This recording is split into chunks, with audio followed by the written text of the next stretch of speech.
Hello friends, मैं हूं नौवरुण जना और इस वीडियो में हम लोग एक खास न्यूमेरिकल को करके देखेंगे। जहां आपने पिछला वीडियो में जितना सारा फार्मूला पढ़े हैं, जितना सारा फार्मूला को डिराइव किए हैं, उस सारा फार्मूला को आपने यहाँ एप्लीकेशन कर पाएंगे, अप्लाई कर पाएंगे। तो आइए चलिए न्यूमेरिकल को करते हैं। न्यूमेरिकल को आप पढ़ लीजिए, आप वीडियो को पॉज करके पढ़ लीजिए और समझ लीजिए। यहाँ बोला A mild steel tube whose external and internal diameter are 50 mm and 40 mm respectively can safely carry a maximum load of 870 Newton at the center of a span of 5 meters.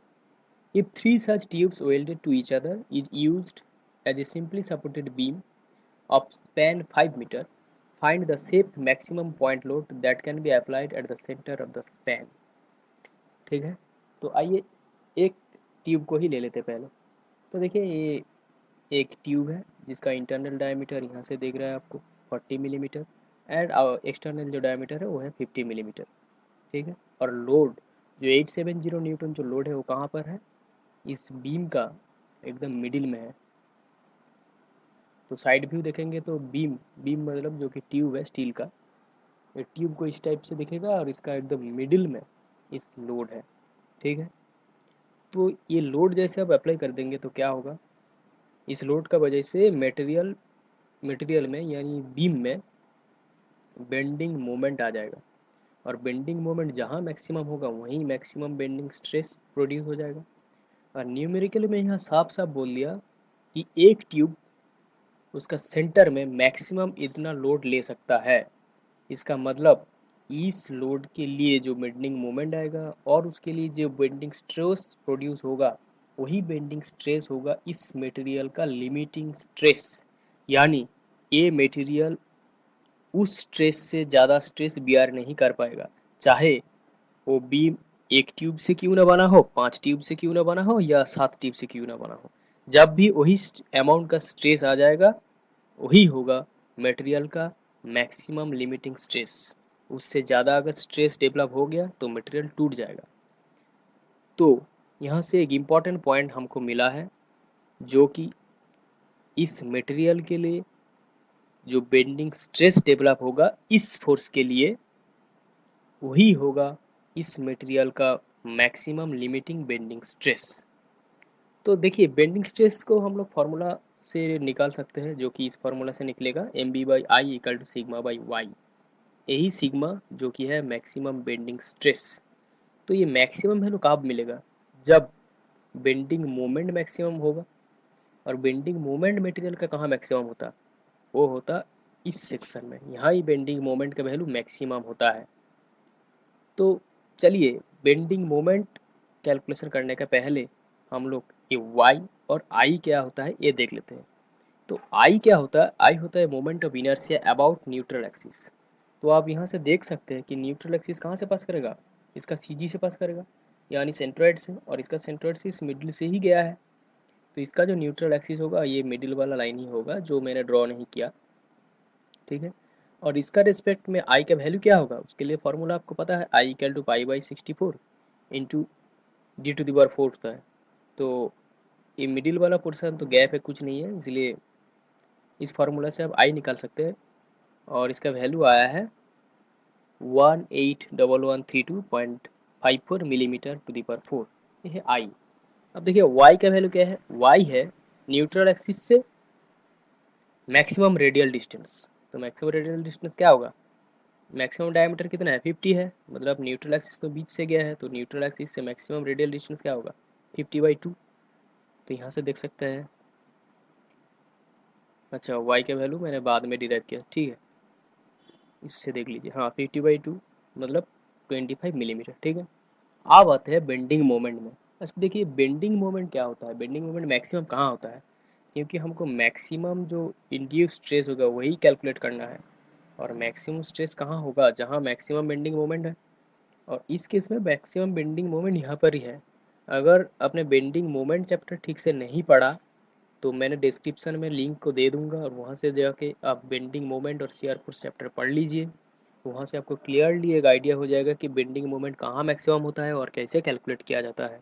तो फिलहाल मैंने इसको कैलकुलेट किया हूँ और यहाँ देखिए, देखिए कैसे कैलकुलेट किया मैंने। यहाँ अगर इस सेक्शन में अगर आपको मैक्स बेंडिंग मोमेंट निकालना है तो क्या करना पड़ेगा, इधर देखिए टोटल कितना रिएक्टिव फोर्स आया है। यहाँ अगर 870 न्यूटन फोर्स दिया तो इसका रिएक्टिव फोर्स यहाँ कितना आएगा, उसका आधा आएगा, यानी 870/2। तो ये फोर्स हुआ। और बेंडिंग मोमेंट क्या होता है, फोर्स इनटू डिस्टेंस। तो ये फोर्स इनटू इस सेक्शन से इस फोर्स का डिस्टेंस क्या होगा, देखिए ये तो टोटल डिस्टेंस 5 है, तो ये डिस्टेंस क्या होगा 5/2। इसीलिए मैं किया हूँ रिएक्टिव फोर्स ये है 870/2 और ये डिस्टेंस 5/2, ठीक है। इंटू 1000 क्यों किया है, क्योंकि ये मीटर यूनिट में है और यहाँ मैं जो आई निकाला हूँ यह मिलीमीटर यूनिट में है, तो इसलिए इस मीटर को मिलीमीटर में कन्वर्ट करने के लिए मैंने 1000 से मल्टीपल किया। और इसके बाद ये मेरा आ गया बेंडिंग मोमेंट का वैल्यू, जिसका वैल्यू है 1087.5 इंटू 10⁻³ न्यूटन मिलीमीटर। और वाई तो मैंने पहले ही बता दिया।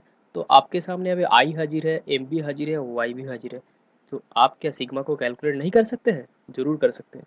तो कर लीजिए और उसका वैल्यू जो आएगा 150.1 न्यूटन पर मिलीमीटर स्क्वायर। और इसमें मैंने सिग्मा लिमिट क्यों लिख दिया, क्योंकि यही है लिमिटिंग सिग्मा जो ये मटेरियल बियर कर सकता है, चाहे वो बीम क्यों ना एक ट्यूब से बना हो, क्यों ना 5 ट्यूब से बना हो, क्यों ना 7 ट्यूब से बना हो, उससे कुछ नहीं फर्क पड़ता। तो इसलिए मैंने सिग्मा लिमिट लिख दिया, ठीक है। लेकिन आप बोला कि ऐसा 3 ट्यूब को वेल्ड करना है, वेल्ड करके इस टाइप का एक स्ट्रक्चर बनाना है। तो मैंने इस स्ट्रक्चर को बना लिया है। अब मेरा काम क्या होगा, यही बीम में जब इस स्ट्रेस प्रोड्यूस हो जाएगा, वही होगा इस बीम के लिए भी वही स्ट्रेस होगा मैक्सिमम जो बियर कर सकता है ये। तो मैंने वही करूँगा। तो आप देखिए, लेकिन यहाँ जो प्रॉब्लम होगा आपको, आई निकालना थोड़ा प्रॉब्लम हो जाएगा, वाई निकालना भी प्रॉब्लम हो जाएगा। तो देखिए आई तो सेंट्रॉइड से पास होता है, तो आपने क्या करेंगे, पहले इस स्ट्रक्चर का कहाँ सी होता है, यानी सेंट्रॉइड कहाँ होता है वो निकाल लीजिए। और मैंने पिछला वीडियो में कैसे सी निकाला जाता है वो हम सिखाया है। अगर आपको प्रॉब्लम हो रहा है वहाँ जाके देखिए, उसके बाद ही आप सी लोकेट कर सकते हैं यहाँ से। देखिए यहाँ सी निकालना उतना हार्ड भी नहीं होगा, क्योंकि बहुत ईजी होगा। क्योंकि देखिए ये जो ट्यूब है इसका सी कहाँ पर है, यहाँ है, मिडिल में है, सेंटर में है, इसका भी सेंटर में है और इसका भी सेंटर में है, मास है, ठीक है, सेंटर ऑफ मास यहाँ है। तब देखिए अब आराम से एक ट्रायंगल बन रहा है, जहाँ ट्रायंगल का 3 एपेक्स में 3 मास है। तो आप क्या इसका सेंटर ऑफ मास नहीं निकाल सकते, जरूर निकाल सकते हैं, जो कि होगा इस पॉइंट से, या अगर ये हाइट देख सकते हैं तो यहाँ h/3 डिस्टेंस में यहाँ से सी होगा। और यहाँ से जो न्यूट्रल एक्सिस है हो जाएगा, ठीक है। तो न्यूट्रल एक्सिस मेरे को ये मिल गया, ये लाइन है न्यूट्रल एक्सिस। तो अब न्यूट्रल एक्सिस जैसे मिल गया, आप इस न्यूट्रल एक्सिस का रेस्पेक्ट पे सारा ट्यूब का जो क्रॉस सेक्शन है एक एक का अलग अलग आप न्यूट्रल एक्सिस का रेस्पेक्ट में आई निकाल सकते हैं, ठीक है। तो इसके लिए मेरे को एक आई मिलेगा, इस ट्यूब के लिए और एक आई मिलेगा, इस ट्यूब के लिए और एक आई मिलेगा। अब तीनों आई को एक साथ जोड़ देंगे तो ओवरऑल आई जो होगा इस न्यूट्रल एक्सिस का रेस्पेक्ट में आपको मिल जाएगा, ठीक है। तो आई अबाउट न्यूट्रल एक्सिस जो होगा I neutral axis for tube 1 for tube 2 plus for tube 3। और यहाँ से आप कैलकुलेट कर सकते हैं, खुद कैलकुलेट करके देख लीजिए, ये जो कि होगा 1426958.8 मिलीमीटर टू द पावर 4। यहाँ से आपको आई मिल गया, ठीक है। तो मेरे पास ये आई अभी अवेलेबल है। अब वाई क्या होगा, वाई तो होगा न्यूट्रल एक्सिस से मैक्सिमम जो रेडियल डिस्टेंस, तो न्यूट्रल एक्सिस तो ये है और इससे मैक्सिमम रेडियल डिस्टेंस कहाँ पर होगा, इस पॉइंट पर होगा। तो आप देखिए यहाँ से यहाँ का डिस्टेंस कितना है, ये होता है 53.867। तो यहाँ से आपको आई वाई मिल जाएगा, ठीक है। तो आई मिल गया, वाई मिल गया, और सिग्मा तो आपके पास पहले से ही है, क्योंकि ये तो मटेरियल का प्रॉपर्टी अभी हो चुका है, क्योंकि मटेरियल इससे ज़्यादा सिग्मा सह नहीं पाएगा, बियर नहीं कर सकता है। तो वही वैल्यू को हम बैठाएंगे। तो ये आई वाई और सिग्मा मैंने जैसे बैठा दूंगा, यहाँ से आपको एक तो एम बी मिल जाएगा और उसका वैल्यू होगा M B equal to 3976.2 into 10⁻³ newton millimetre. तो ये आपको मिल गया एम बी, मतलब बेंडिंग मोमेंट। अब आपका क्वेश्चन क्या होगा कि ऐसा क्या फोर्स यहाँ हम अप्लाई करेंगे जिसके लिए बेंडिंग मोमेंट ये हो जाएगा, ठीक है। अब लेकिन अब इसको देख के सोच रहे हैं कि सिंगल ट्यूब है, लेकिन आपको क्वेश्चन ऐसा है कि 3 ट्यूब जोड़ने के बाद जो सरफेस आया है उसको भी साइड व्यू से देखेंगे तो तब भी रेक्टेंगुलर दिखेगा, भले ही इससे थोड़ा बड़ा दिखेगा, वो उससे कोई फर्क नहीं पड़ता।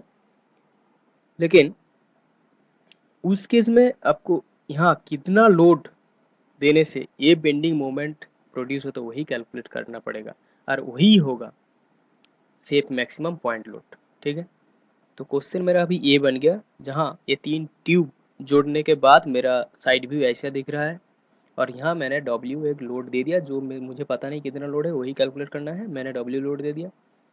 ठीक है, आप देखेंगे इस W लोड के लिए मैक्सिमम बेंडिंग मोमेंट क्या होता है, और आपने जानते ही होंगे कि मैक्सिमम बेंडिंग मोमेंट तो मिडिल में ही होगा, और उसका वैल्यू क्या होगा, उसका वैल्यू ये होगा, देखिए यहाँ जैसे आप W दे दिया, यहाँ प्रोड्यूस हो जाएगा W/2 रिएक्टिव फोर्स, यहाँ भी प्रोड्यूस हो जाएगा W/2 रिएक्टिव फोर्स। ठीक है, अब ये रिएक्टिव फोर्स इनटू इस मिडिल पॉइंट से इसका जो लेंथ है, लेंथ क्या होगा 5/2, तो इसलिए W/2 इंटू 5/2 यही होगा बेंडिंग मोमेंट, जो कि मैक्सिमम होगा। और यहाँ मैंने 10⁻³ क्यों कर दिया, क्योंकि यहाँ देखिए बेंडिंग मोमेंट की यूनिट है न्यूटन मिलीमीटर, और मेरा ये 5/2, ये 5 तो मीटर यूनिट में है, इसको मिलीमीटर करने के लिए मैंने 10⁻³ मल्टीप्लाई कर दिया। ठीक है, तो अब देखिए, अब ये दोनों को अगर इक्वल कर सकते हैं तो उस केस में मेरे को W मिल जाएगा, जो कि न्यूटन यूनिट में ही मिलेगा, क्योंकि ये तो न्यूटन है यहाँ, तो न्यूटन यूनिट में ये W मिल जाएगा, और वही होगा मेरा safe maximum point load that can be applied at the centre of the span.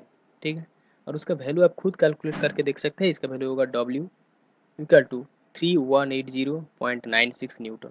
I hope कि ये वीडियो आपको पूरा समझ में आया है। अगर कुछ प्रॉब्लम हो रहा है तो अपना कमेंट करिए मेरा वीडियो का नीचे, और मेरे चैनल को ज़रूर सब्सक्राइब कर लीजिए और दोस्तों में शेयर भी कर लीजिए। Thank you.